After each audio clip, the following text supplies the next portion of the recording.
సిద్దిపేట జిల్లా బెజ్జంకి మండలంలో తోటపల్లిలో ఉన్న ఒక త్రికుటాలయం ఇప్పుడు మళ్ళీ ఒకసారి వెలుగులోకి వచ్చింది. ఎందుకంటే ఇక్కడికి పురావస్తు శాఖకు సంబంధించిన వాళ్ళతో పాటుగా కొంతమంది చరిత్రకారులు ఇక్కడికి రావడంతోని ఒక కొత్త విషయం వెలుగులోకి వచ్చింది. ఎందుకంటే మనం చూస్తున్నాము, ఒక విగ్రహాన్ని నేను మీకు చూపిస్తున్నాను. ఈ విగ్రహము శివపార్వతులు అని చెప్పేసి ఇంతకాలం కూడా చాలామంది వీటికి పూజలు చేశారు, అభిషేకాలు చేశారు. శివరాత్రి సమయాల్లో పెద్ద ఎత్తున భక్తులంతా కూడా వచ్చి ఇదే వీళ్ళిద్దరే శివపార్వతులు అని చెప్పేసి మొక్కుకున్నారు. కానీ మనకి ఇక్కడ ఒక విశేషాన్ని గమనించాల్సి ఉంది.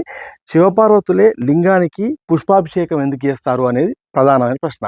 ఈ ప్రశ్న నుంచే మొత్తంగా చరిత్రకారులు ఇది శివపార్వతుల విగ్రహం కాదు అనేది తేల్చారు. దాంతోపాటే ఈ త్రికుటాలయాన్ని మొత్తంగా కాకతీయ కళా వైభవానికి ప్రతీకగా కనిపిస్తున్న దీన్ని కాకతీయులు నిర్మించారు. ఈ క్రమంలో ఇది ప్రతిష్టాపన సమయంలో ఇక్కడ యజ్ఞ యాగాదులు జరిగినప్పుడు ఇక్కడికి గణపతి దేవ మహారాజ్తో పాటుగా ఆయన భార్య సోమలాదేవితోని కలిసి వచ్చారు. దానికి ప్రతీకగానే ఈ శిల్పాన్ని ఇక్కడ ఉంచారు అనేది చరిత్రకారులు చెప్తున్నమాట.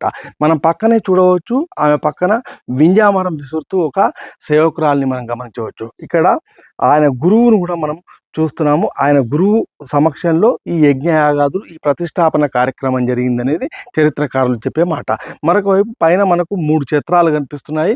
ఈ ఛత్రీలు, ఈ గొడుగులు అనేటివి కేవలం మహారాజుల కాలంలో మాత్రమే మనం చూసాము. సో ఈ నేపథ్యంలో ఇది ఖచ్చితంగా శివపార్వతుల విగ్రహం కాదు, ఇది గణపతి దేవి మహారాజుతో పాటుగా ఆయన భార్య సోమలాదేవికి సంబంధించిన విషయం అనేది వెలుగులోకి వచ్చింది. దీంతో మొత్తంగా మళ్ళీ ఒకసారి ఇప్పుడు తోటపల్లి త్రికుటాలయం అనేది వార్తల్లోకి ఎక్కింది.